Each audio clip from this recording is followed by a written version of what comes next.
로마서 7장 24절입니다.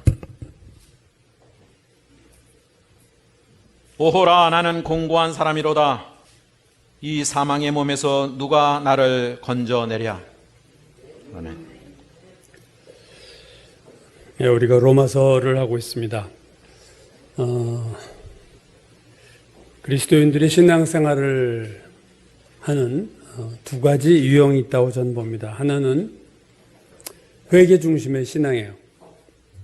죄를 짓고 회개하고, 죄를 짓고 회개하고.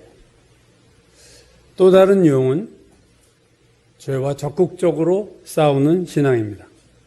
죄를 이기려고 애쓰는 신앙이 있어요. 물론 회개하지만 같은 회개를 해도 그걸 그냥 일상적인 신앙이란 게 그런 거지 이렇게 받아들이는 사람과 어떻게 내가 여기서 벗어날 수 있을까 하는 두 가지 유형이 있어요. 공부를 못해도 뭐 그럴 수 있지 하는 사람과 나 공부 이렇게 하면 안 되지 라고 하는 사람이 있듯이 신앙생활도 두 가지로 나눌 수 있습니다. 장기적으로 볼 때는 이 두 자세가 결국 신앙에 큰 차이를 가져오는 거죠. 이렇게 신앙생활이 이런 거지. 죄 짓고 회개하고 죄 짓고 이런 사람은 신앙의 발전이 별로 없어요. 근데 내가 이렇게 하나님 앞에 살 수 없지. 그리고 그걸 괴로워하는 사람은 변화된 삶을 살게 되어 있습니다.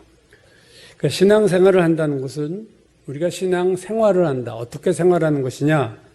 하나님 앞에 가까이 나가는 거죠. 신앙생활은. 그러니까 관계가 좋아진 것, 하나님과의 관계가 좋아진 게 신앙생활이 잘 된 거예요. 성경을 많이 알았다고 신앙이 좋아진 것이 아니고 기도를 많이 한다고 신앙이 좋아지는 게 아니라 그걸 통해서 반드시 그 결과는 하나님과 가까워져야 된다는 겁니다. 그러니까 가까워지지 않은 채로 하나님과의 관계가 좋아지지 않은 채로 우리는 얼마든지 성경 읽을 수 있고 우리는 얼마든지 기도 많이 할 수 있어요. 신앙생활의 핵심은 관계입니다. 하나님과 어느 정도 친밀하냐 내가. 그리고 그 하나님과의 친밀성, 관계를 좌우하는 것 중에 가장 큰 것이 나와 죄와의 관계예요.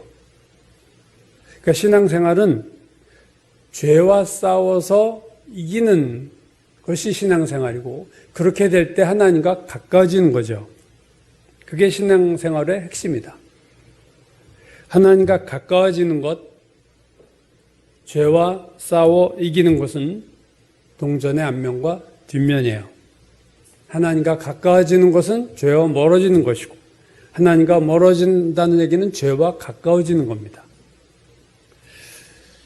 그래서 우리가 죄와의 싸움이 중요한데 내가 죄와 싸우는 이유는 사실은 우리가 죄에게 시비를 걸어서가 아니라 죄가 우리를 공격하기 때문에 이 죄와의 싸움이 사실은 벌어지는 거예요. 그러니까 내가 죄를 공격해야지 하고 싸우는 게 아니라 죄가 나를 공격해서 싸우는 거죠. 보통 사람이 조폭을 먼저 공격하지 않듯이 우리가 먼저 죄를 공격하지 않아요. 그래도 죄는 우리를 공격합니다. 그래서 싸움이 시작되는 거예요.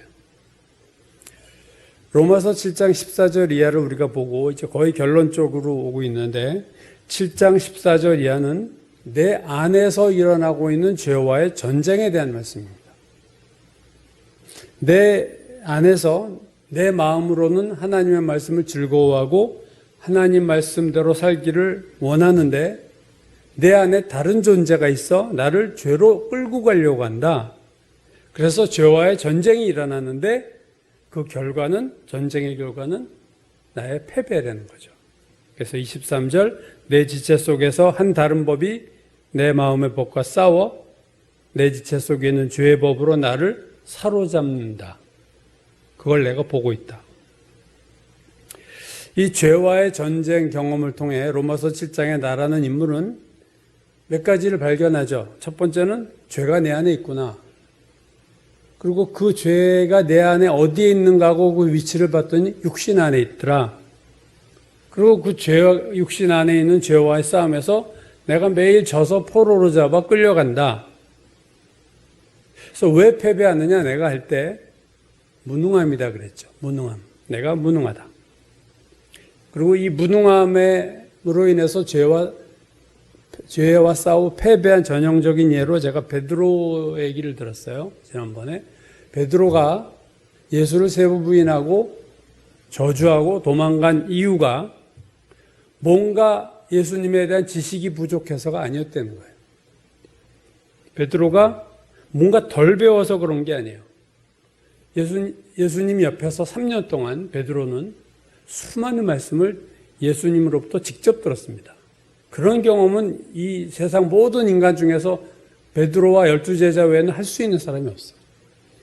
예수님으로부터 사람을 통한 설교가 아니라 하나님 본체이신 바로 예수님으로부터 그 말씀을 직접 들었고 예수께서 행하신 수많은 놀라운 기적, 우리가 그런 기적을 한 번만 경험해도 우리 신앙이 변할 텐데 그러한 기적을 수도 없이 베드로는 옆에서 지켜봤어요. 우리가 제자훈련을 한다고 하지만 제자훈련이 뭐예요? 예수님한테 직접 배우는 게 아니라 불완전한 인간에게 배우는 거예요, 사실은. 이 베드로와 비교할 수가 없죠. 그 제자훈련을 1년 했다. 뭐 되게 오래 한 것 같지만 사실은 52주 일주일에 한 번, 한 2시간 만나서 배운 거예요. 그 1년, 2시간, 1년 52주 쳐봐야 100시간 좀 넘나요? 1년 제자훈련 했다 해도 실제로 그 자기를 가르치는 선생님하고 함께한 시간은 100시간 좀 넘습니다. 예수님과 베드로가 같이 있던 시간은요, 3년이에요. 24 곱하기 3년. 이 질로 따지면 베드로와 같은 제자훈련을 그 누구도 할 수 없는데 그런 경험은 못합니다. 전무후무한 훈련을 받은 거예요, 베드로가. 그래서 훈련이 부족해서 예수님을 세 번 부인했을까? 그럴 리가 있나요? 예수께서 십자가를 지셨다는 것은 제자들의 훈련을 마쳤다는 얘기예요. 이제 다 가르칠 건 가르쳤다고 예수께서 확신하셨기 때문에 자기가 십자가에 자기를 내어줬지 훈련이 안 됐으면 예수님이 십자가에 죽으시겠습니까? 그럴 리가 없죠. 그러나 그 훈련을 받은 베드로가 뭔가 훈련이 부족해서 그런 거 아니에요. 더 배울 게 없어요, 사실은. 배울 만큼 다 배웠어요. 뭐 대제사장 앞에서 부인했고 빌라도 앞에서 부인했다면 좀 그럴 수 있지만 계집종 앞에서 부인했단 말이죠, 베드로가. 한낱 여종 앞에서 예수님을 부인할 정도로 처참하게 무너지고 말았어요. 더 배울 게 있는데 못 배워서 죄진 게 아닙니다. 예수님을 덜 사랑해서도 아니라고 그랬죠. 요한복음 마지막 장에서 바요나 시몬아 내가 이 사람들보다 나를 더 사랑하느냐? 주여 그러하이다. 내가 주를 이 사람들보다 더 사랑하는 주께서 하시나이다. 뻔뻔하리만큼 자기 주님 사랑한다고 고백했어요. 3번이나. 덜 사랑해서 죄진 것도 아니에요. 신앙이 물론 하나님을 사랑하고 주님을 사랑하는 거지만 그렇다고 죄에서 안 짓는다 그건 아니라는 거죠. 덜 헌신되어서 그런가? 그것도 아니라고 그랬죠. 예수님을 따를 때 이미 베드로는 배와 그물과 물고기와 부모를 버렸어요.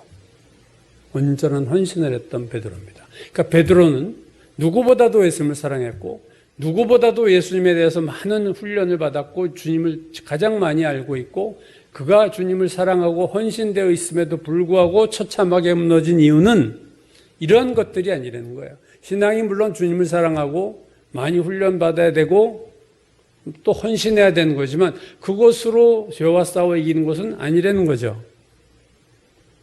베드로가 능력의 사도가 된 것은 오순절 이후에요. 성령의 능력을 받고 변한 거지. 그 전에는요, 베드로는 무기력했습니다.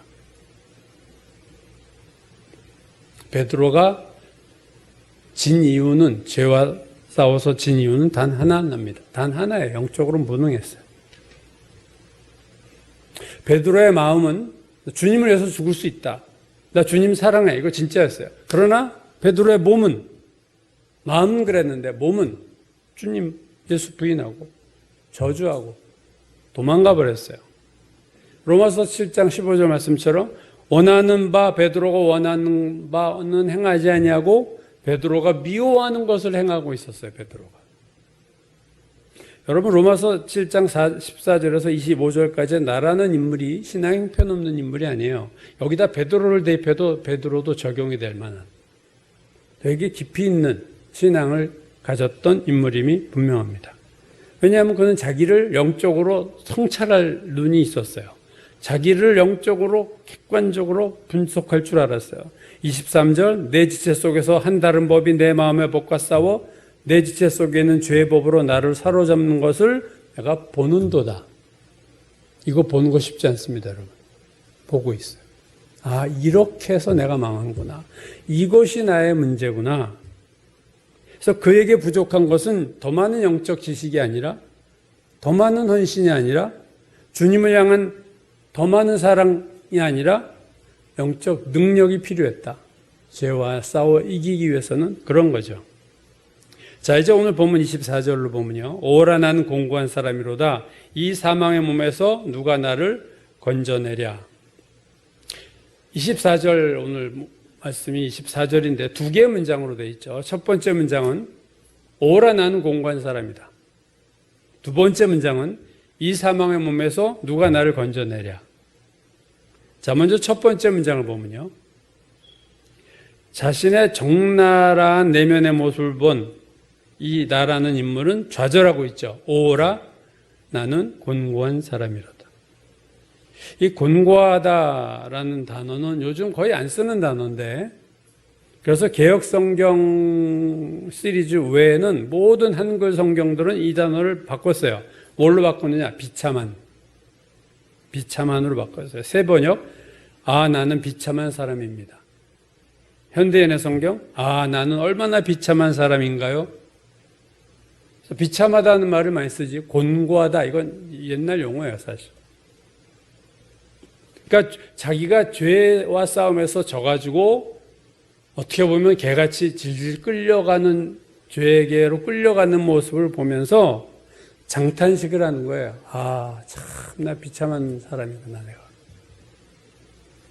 여러분, 구원받지 못한 사람은요, 자기가 죄의 포로가 된다는 것을 알지도 못할 뿐 아니라 그것을 봐도 비참하게 절대로 여기지 않습니다. 구원받지 못한 사람이 자기를 비참하다고 느낄 때는, 예를 들면 내가 하던 일이 실패했을 때 비참하다고 느끼죠, 보통 사람도. 내 주변에 나를 좋아하고 나와 관계를 맺을 사람이 하나도 없을 때, 그때 아, 난 비참한 인간이구나, 그렇게 하죠. 내가 하는 일에 성공하지 못하고 실패했을 때, 내 주변에 사람이 없을 때, 아니면 내가 건강이 무너졌을 때, 구원받지 못한 사람이 자기를 비참하다고 느낄 때 이 세 가지밖에 없어요. 하는 일에 실패. 그것이 공부가 됐든 취직이 됐든 사업이 됐든 뭔가 실패했을 때, 사람으로부터 배신을 당했을 때, 그리고 내가 건강을 잃었을 때, 아, 난 참 비참하다. 근데 구원받지 않은 사람이 내가 죄에 졌구나, 아, 나 비참하다, 이럴 리가 없어요. 자기의 죄된 모습을 보고 내가 비참하다고 느낄 수 있는 사람은 구원받은 사람들 뿐이고, 더 세밀하게 말하면 구원받았다고 다 자기가 죄 짓는 것을 비참하게 느끼지는 않아요, 사실. 구원받은 사람 중에도 자기가 죄 짓고도 전혀 비참하다고 느끼지 않을 수 얼마든지 있는 겁니다. 이사야에서 보면은 그들이 금식을 하는데 하나님이 왜 하나님 기도 응답 안 해요? 할 때 하나님이 대답하신 게 있어요. 너희가 금식하면서 싸우고 주먹질하고 온갖 오락을 찾아다닌다. 그들이 자기가 지금 죄 짓는지 모르고 오히려 하나님 앞에 따지고 있어요. 하나님 왜 내 기도 응답 안 합니까? 말라기를 봐도 이스라엘 백성이 하나님을 공경하지도 않고 두려워하지도 않으면서 오히려 우리가 언제 주님의 이름을 멸시했습니까? 제물을 동물 제사를 드리는데 눈이 먼 동물, 병든 동물 드리면서 우리가 언제 제단을 더럽혔습니까? 자기 죄를 모르잖아요. 그러니까 자기의 죄를 괴로워하는 그리스도인은 참 복된 거예요, 사실은. 다 그렇지 않습니다. 이 곤고한, 오늘 본문에 24절에 나는 곤고한 자다 할 때 곤고한이라는 헬라어 단어가 신약 성경에 단 2번밖에 안 나오는 단어인데요. 한 번은 오늘 7장 24절, 로마서 7장 24절에 나오고, 또 다른 한 번이 어디에 나오냐면 요한계시록 3장, 즉 요한계시록 2장 3장은 전에도 한번 설교 말씀드린 적 있죠. 7교회에 대한 말씀이에요. 그 중에 3장에 라오디게아 교회라는 교회가 여러분 유명한 교회죠. 여러분 들어보셨을 거예요. 7교회 중에서 주님으로부터 칭찬받지 못하고 책망만 받은 두 교회가 있는데 그 중에 하나가 라오디게아 교회입니다. 라오디게아 교회는 주님으로부터 칭찬은 한마디도 못 듣고 책망만 받은 교회예요.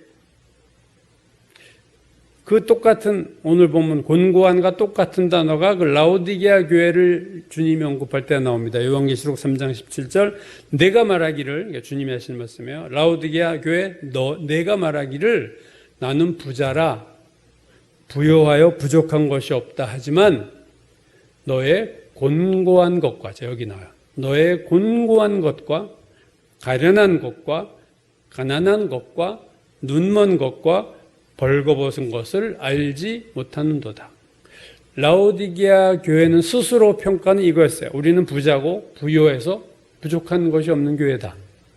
아마 예산이 엄청났던 큰 대형 교회였던 것 같아요. 라오디게아 교회. 우리는 부자이기에 부요하고 부족한 것이 없다라고 스스로 평가했지만 주님의 평가는 완전히 반대예요. 너는 곤고하고 가련하고 가난하고 눈멀고 병들고 벌거벗었다. 최악의 평가가 나왔어요.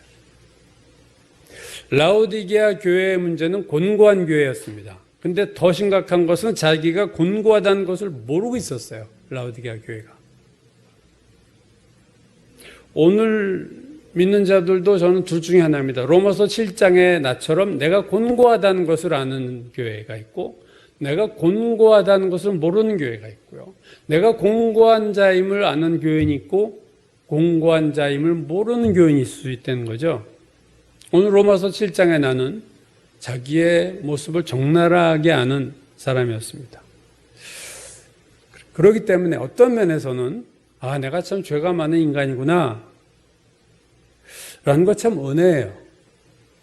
왜냐하면 똑같이 그렇게 살면서도 그렇다고 생각 안 하는 그리스도인들이 얼마든지 나올 수 있기 때문에 그렇습니다. 죄책감은 그런 의미에서 축복입니다, 여러분. 물론 지나친 죄책감이 오히려 마귀의 공격 대상이 되고 끌려다닐 수도 있지만 건강한 죄책감이 있어요. 건강한 죄책감은 진실된 회개를 만들어내기 때문에 이건 되게 중요하고 필수적인 거예요, 어떻게 보면. 그래서 로마서 7장에 나는 오늘 24절 첫 번째 문장에서 자기를 곤고한 자다 이렇게 탄식을 하고 있는데 그 이유가 두 번째 문장이에요.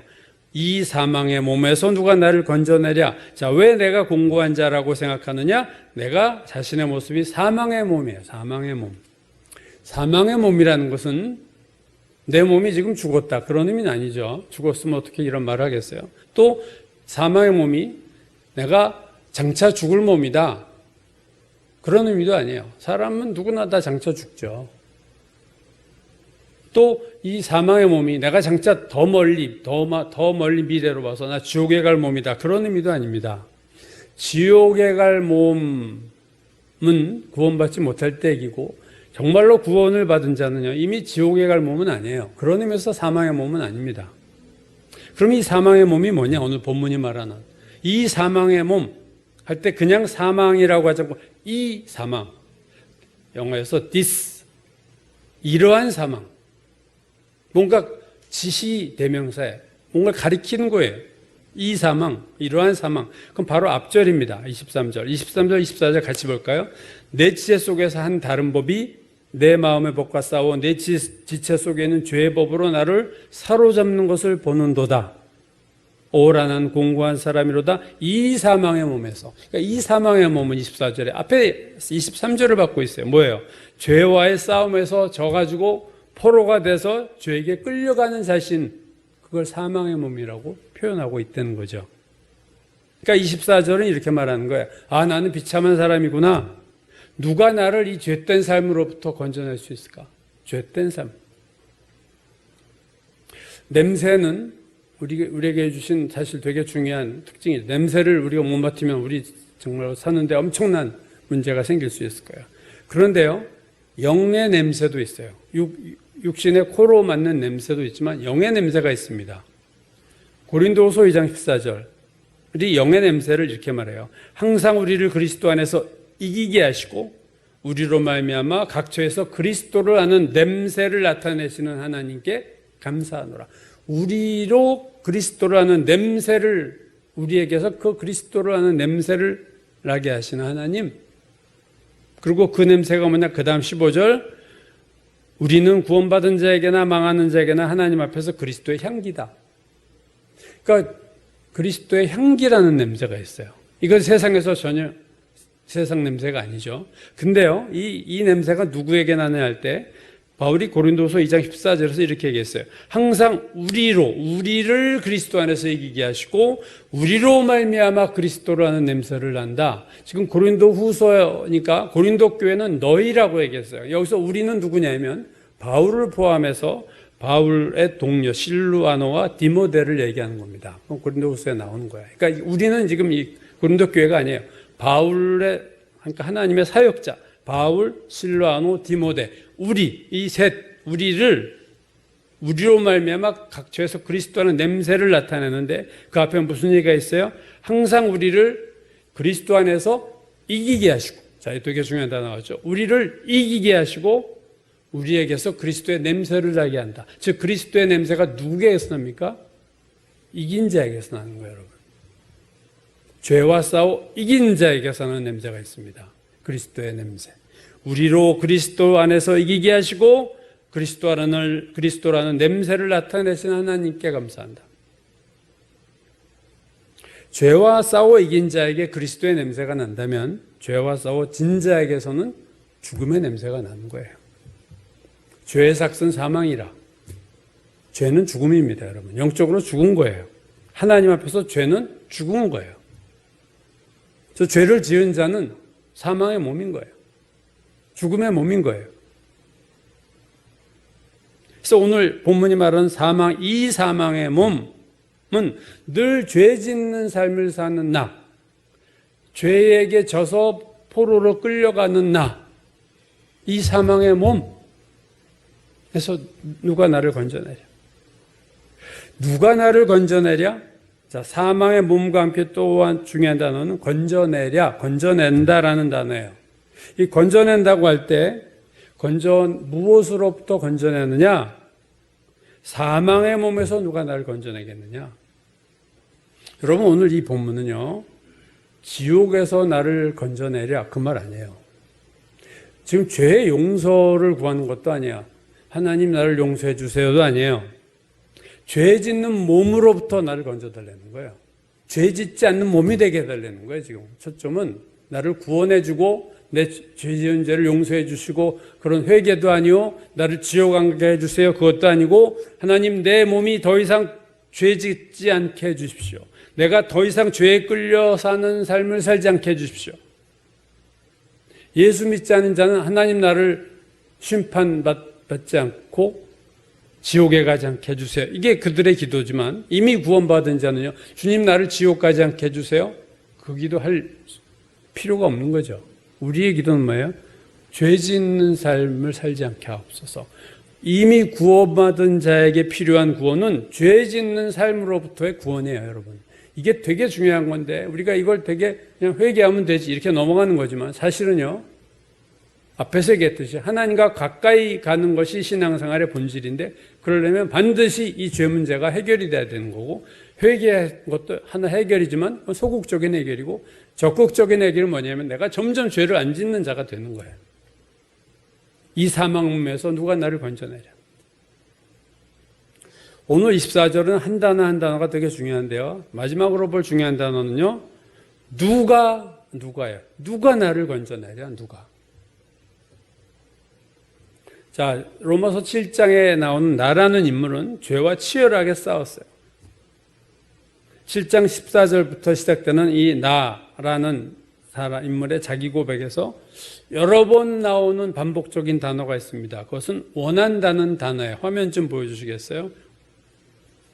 15절을 보시면 내가 원하는 것 행하지 아니하고, 16절 만일 내가 원하지 않는 걸 행하면, 18절 원함은 내게 있으나, 19절 내가 원하는 바 선은 행하지 아니하고 도리어 원하지 아니하는 바 악을 행한다. 20절 내가 원하지 아니하는 것을 하면, 21절 내가 한 법을 깨달았는데 선을 행하기 원하는 나에게 악이 함께 있다. 자, 이 원하고 있어요. 계속 이 7장 14절에 나는 원하고 있습니다. 뭘 원하나요? 하나님 말씀대로 살기를. 내가 선을 행하기를 원하고 있어요.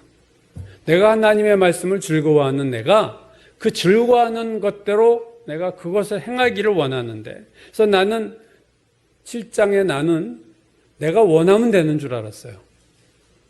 원하지 않아서 문제지. 내가 원하면 그것을 할 줄 알았는데 그렇게 안 된 거예요. 내가 마음에는 원하는데 내 몸은 그렇게 안 행하는 거예요. 현실이 반대예요. 현실은 내 몸은 따로 노는 거예요. 내가 원하는 것도 행하지 않으면서 반대로 내가 미워하는 것을 행하고 있다.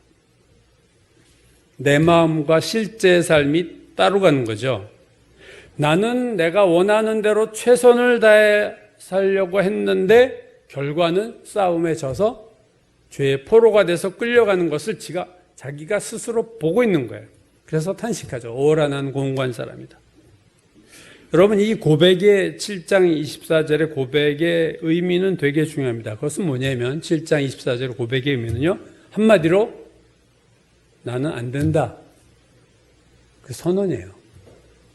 내 힘으로는 죄와 싸워 이길 수 없다. 오라 나는 공고한 사람이다. 이 말은 나 자신에 대한 포기 선언입니다. 즉, 내가 열심히 죄와 싸운다고 되는 게 아니구나. 내가 원한다고 이기는 것이 아니구나. 아, 참 나는 비참한 인간이다. 이 비참한 나 사망의 몸에서 누가 나를 건져내겠는가? 그래서 24절에 이 두 개의 문장 중 첫 번째 문장, 오라 난 공고한 사람이로다. 그것은 자기의 모든 노력에 대한 포기 선언입니다. 나는 안 된다. 두 번째 문장인 이 사망의 몸에서 누가 나를 건져내랴? 이 말씀은 이제는, 지금까지는 내 힘으로 뭔가 하려고 했지만 이제부터는 외부의 다른 누구에게 도움을 청하는 자로 바뀐 거예요, 여러분.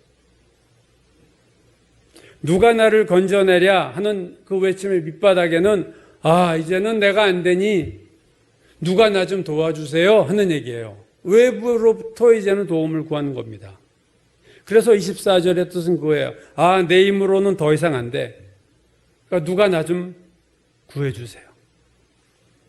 나를 구할 다른 존재가 나는 필요해. 그 고백입니다. 누가 나를 사망의 몸에서 건져내랴. 그 다음 25절이 어떻게 시작돼요? 주 예수 그리스도로 말미암아 하나님께 감사하리로다. 즉 주 예수 그리스도가 나오죠. 그 앞에 오늘 본문에서 뭐라고 했어요? 누가 나를 건져내랴. 그 다음이 그리스도가, 예수 그리스도. 이렇게 연결되는 거예요. 오늘 본문에서 바울이 이렇게 말하지 않았습니다. 오라 난 곤고한 사람이로다. 그 다음에 이렇게 말하지 않았어요. 내가 무엇을 더해야 이 사망의 몸에서 내가 건짐을 받을 수 있을까? 이렇게 얘기하지 않았어요. 즉, what shall I do? 이런 얘기 안 한 거예요, 여러분. 내가 뭘 해야 돼? 자, 나 참 비참한 공고한 인간이다. 그럼 나는 뭘 해야 될까? What shall I do? 그렇게 얘기하지 않았어요. 왜? 자기가 더 이상 할 게 없어, 이제. 할 거 다 했는데 안 된 거예요. 그래서 What shall I do? 할 게 없어요. 뭘 더? What? 내가 뭐 할 게 더 있어? 할 거 다 했는데. 더 할 게 남아있지 않았어요. 내가 죄와 최선을 다해서 내 전심을 다해서 싸웠는데 패배했어요. 이제는 더 이상 죄와 싸워서 내 힘으로 이길 수 있는 게 하나도 없어진 거예요. 그래서 What shall I do? 이렇게 얘기하지 않고 Who로 넘어가는 거예요. Who. 누구냐 이제 what은 포기했어요. What shall I do? Who shall deliver me? 누가 나를 구원할 수 있을까? 로마서 7장 24절은요. 영적인 신자가 되기 위해서 반드시 거쳐야 되는 필수 코스입니다. 이 부분은요. 즉, 내 힘으로는 안 되는구나. 나는 불가능한 인간이구나. 라는 고백이 없이 절대로 성숙한 신앙이 될 수 없습니다. 누가 나를 이 사망에서 건져내려 하는 것은 이제 해결의 원인을 내 안에서 찾지 않고 내 밖에서 찾는 거예요. 왜? 내 안에서는 이제는 할 수 있는 게 없으니까. 여러분, 이 과정은 반드시 예수를 믿으면서 우리가 구원받은 이후에 이 과정을 넘어가야 되는 거예요. 로마서 7장 14절에서 마지막 25절까지의 나란 인물은 앞에서 말씀드렸듯이 결코 한심한 신앙이 아니에요. 그가 깨달은 신앙의 단계를 보세요. 그는 하나님 말씀을 즐거워했어요. 이거 아무나 하는 게 아니죠. 그리고 그렇게 살기를 원했어요. 그러나 그는 실패했습니다. 그래서 실패 과정을 추적하다 보니까 내 안에 다른 존재가 있구나. 악을 행하는 존재가 내 안에 있구나. 그리고 그것이 죄라는 것이 내 육신 안에 있구나도 발견했고, 내가 아무리 최선을 다해도 내가 늘 패배해서 포로로 잡혀 끌려가는 것을 알게 됐어요. 그걸 보면서 이 로마서 7장에 내가 내린 결론은 그거예요. 나는 이제 포기다. 나는 이제 안 되는구나. 자기 자신에 대해서 포기하게 되고, 이제는 눈을 나에게서가 아니라 주님에게로 돌리는 거예요. 이제 내가 안 된다면 누가 나를 이 사망의 몸에서 건져내랴? 주 예수 그리스도로 말미암아 하나님께 감사하리로다. 예수 그리스도가 이제 나오기 시작하는 거죠. 주님, 이 사망의 몸에서 저는 이제 저를 건질 수가 없습니다. 제 힘으로는 안 됩니다. 주님이 아니고서는 이제 이 사망의 몸에서 벗어날 수 없습니다. 이게 로마서 7장 14절에서 25절 사이에서 나오는 신앙 여정의 결론이에요, 여러분. 이 결론에 다도달하지 않습니다. 예수를 믿고도. 오늘 이 로마서 7장에 나라는 인물의 결론은 죄와의 싸움은 절대로 내 힘으로는 이길 수 없다. 이게 결론이에요. 그래서 나에 대해서 이젠 포기. 나는 안 돼. 누가 좀 도와주세요. 주님 나를 도와주세요. 하고 외치는 거예요. 여러분, 왜 우리에게 고난이 오는가? 고난의 이유에 대해서는요, 이게 한 단어로 말할 수 있는 건 아니죠. 왜 내 문제가 이렇게 술술 풀리지 않을까? 그것은 고난이 없으면 우리가 하나님 의지하지 않기 때문이에요. 참 비극인데, 사실은. 내 문제가 잘 풀리면 우리가 하나님을 안 찾아요. 그러나 고난이 오면, 내 문제가 잘 풀리지 않으면 우리는 기도하게 됩니다. 하나님 찾게 돼요. 주님을 의지하기 시작해요. 이게 인간입니다, 이게 나예요. 두 번째 화면 한번 봐주실까요? 여러분, 제가 몇 번 설명드렸던 거죠. 고린도후서 1장 8절 9절. 형제들아, 우리가 아시아에서 당한 환난을 너희가 모르기를 원치 아니하노니 심에 겹도록 심한 고난을 당하여 살 소망까지 끊어지고 우리는 우리 자신이 사형 선고를 받은 줄 알았으니 이는 우리로 자기를 의지하지 말고 오직 죽은 자를 다시 살리시는 하나님만 의지하게 하십니다. 어느 정도의 환난이냐면 심에 겹도록 심한 고난, 살 소망까지 끊어진 고난, 이제는 사형 선고를 받았구나 하는 그러한 정도의 죽기 직전까지 간 거죠. 그런 고난을 받았는데 그렇게 한 이는 우리가 우리 자기를 의지하지 말고 죽은 자를 다시 살리시는 하나님만 의지하게 하려 합니다. 내가 아직도 무언가 할 수 있다 생각하는 사람은요, 하나님만 의지하지 않습니다. 하나님을 의지하죠. 근데 하나님만 의지하지는 않아요. 누가 온전히 하나님을 의지하느냐? 내 힘으로는 아무것도 할 수 없고 나를 깨달은 자만이 하나님만 의지하게 되어 있습니다. 사람은요, 내가 할 수 없다고 생각하는 만큼만 하나님을 의지합니다. 내 힘으로 80% 정도 할 수 있다 하는 사람은요, 20%만 하나님을 의지하게 돼 있어요. 이거 내가 내 힘으로 50% 정도 할 수 있어? 라고 생각하는 사람은 50%만 하나님을 의지합니다. 그러나 내가 아무것도 할 수 없구나 라고 할 때 하나님을 100% 의지하는 거예요. 이게 인간의 본성이에요. 바울과 같은 인물도 살 소망이 끊어지고 사형 선고를 받았구나 하기 전까지는 하나님만 의지하지 않는 거예요. 그러나 이젠 정말로 내가 할 수 있는 게 없구나. 이젠 사형 선고받았구나. 내가 이제는 무슨 짓을 해도 나는 이제 죽겠구나. 라고 했다가 살아날 때는 하나님이 나를 살리신 거죠. 내가 한 거 하나도 없는 거죠. 우리가 하나님을 의지하지 않는데도 인생이 순항을 하고 있다. 기도하지 않는데도 문제가 술술 풀린다. 여러분, 이게 축복입니까? 절대 축복 아닙니다, 여러분. 진정한 축복은 뭐냐면 하나님을 의지하지 않으면 실패하는 거예요. 진짜 축복은 기도하지 않고 하면 일이 꼬이는 거예요.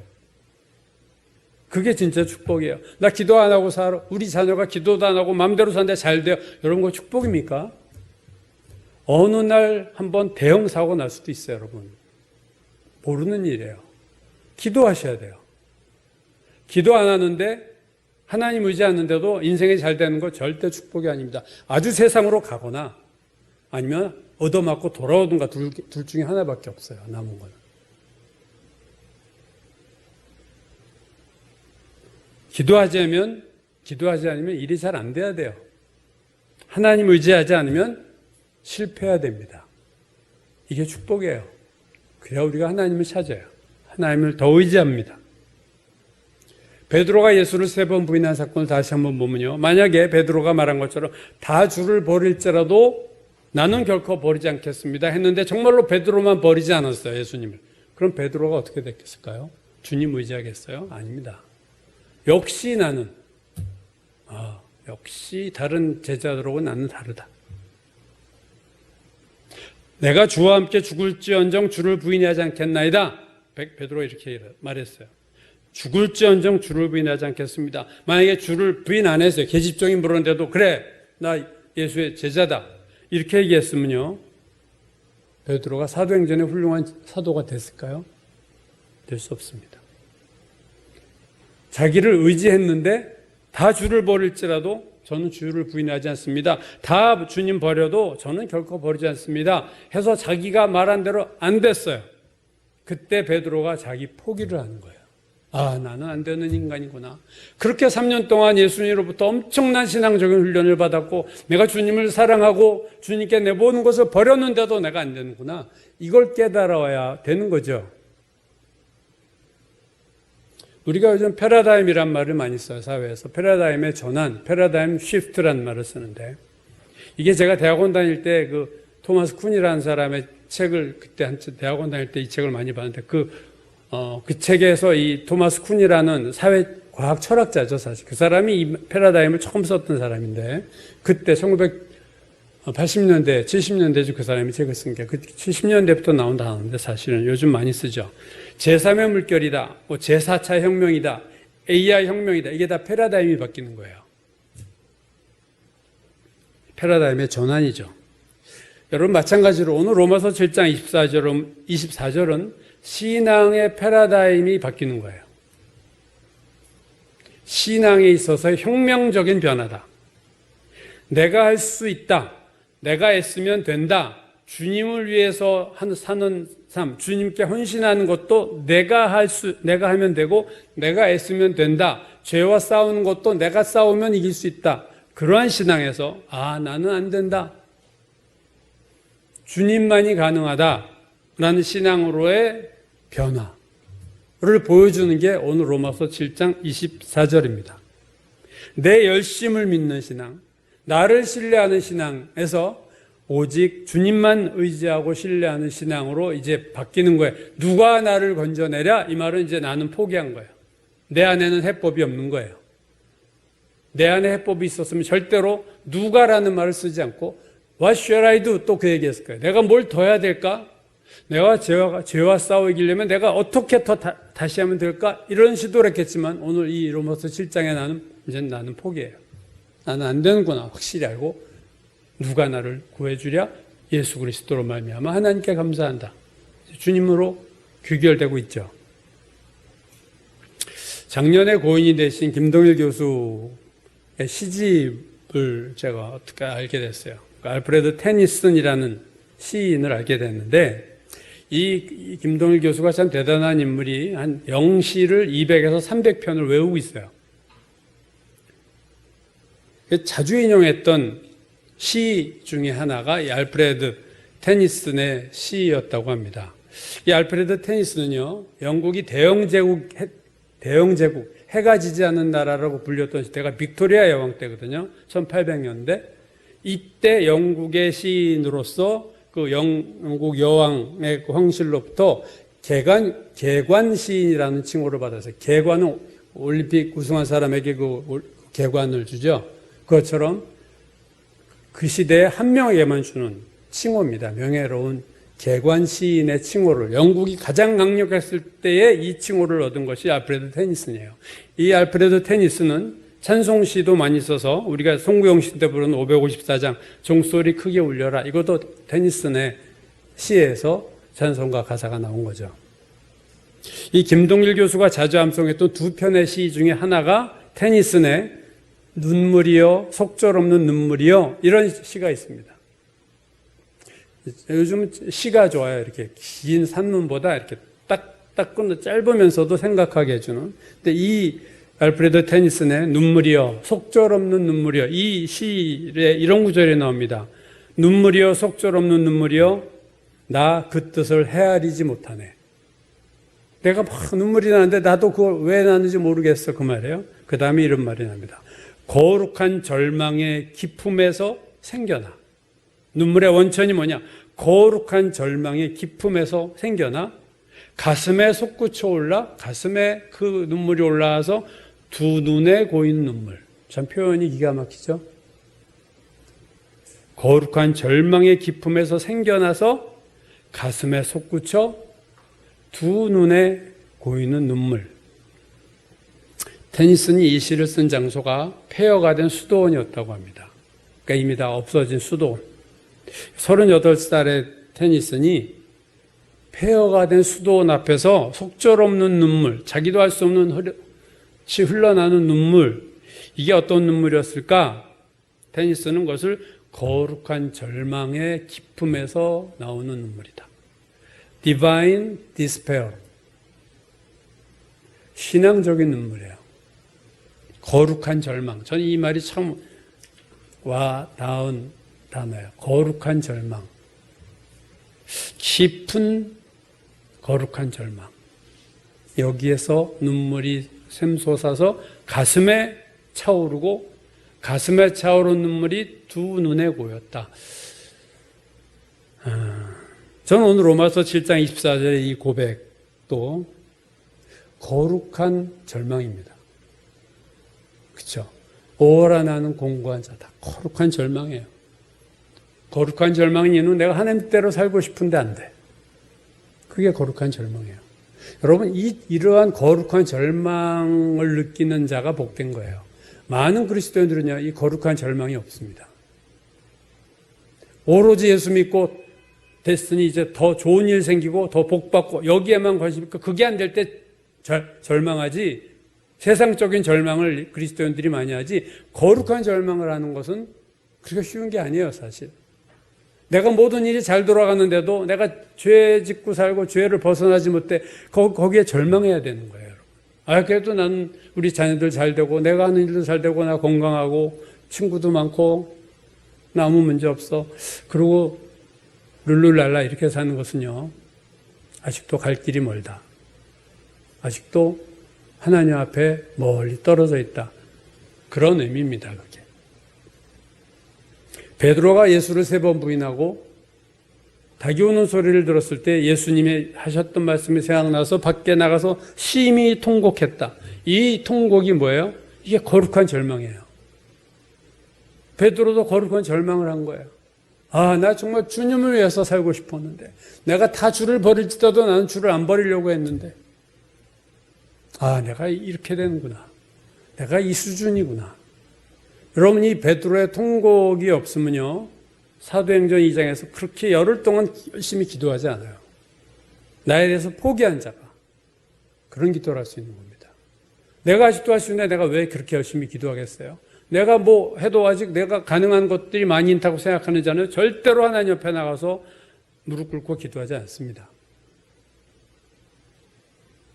이 베드로의 통곡, 알프레드 테니슨의 거룩한 절망에서부터 나오는 이유로 할 수 없는 눈물. 여러분, 이걸 우리가 경험해야 돼요. 깊은 거룩한 절망을 경험하고 그 절망에서 나오는 고이는 눈물이 내 눈에 고여야만 그가 한 차원 다른 신앙으로 이제 들어가기 시작하는 거죠. 여러분, 우리 모든 교우들이 이러한 눈물을 흘리기를 저는 바랍니다. 이게 신앙이 업그레이드 되는 순간이거든요. 이게 나를 포기하는, 이제 나에겐 소망이 없구나, 나라는 인간에 대해서는 더 이상 소망이 없구나라는 것을 선언하고 주님만 찾기로 결단하는 이 단계를 우리가 넘어가지 않으면 우리 신앙은 늘 어린아이 신앙에서 세속적인 그리스도인으로밖에 남아있을 수가 없습니다. 이 로마서 7장 24절의 고백이 우리의 고백이 되고 나의 고백이 되는 그러한 눈물과 좌절이 경험이 되는 우리 모두가 되기를 주의 이름으로 축원합니다.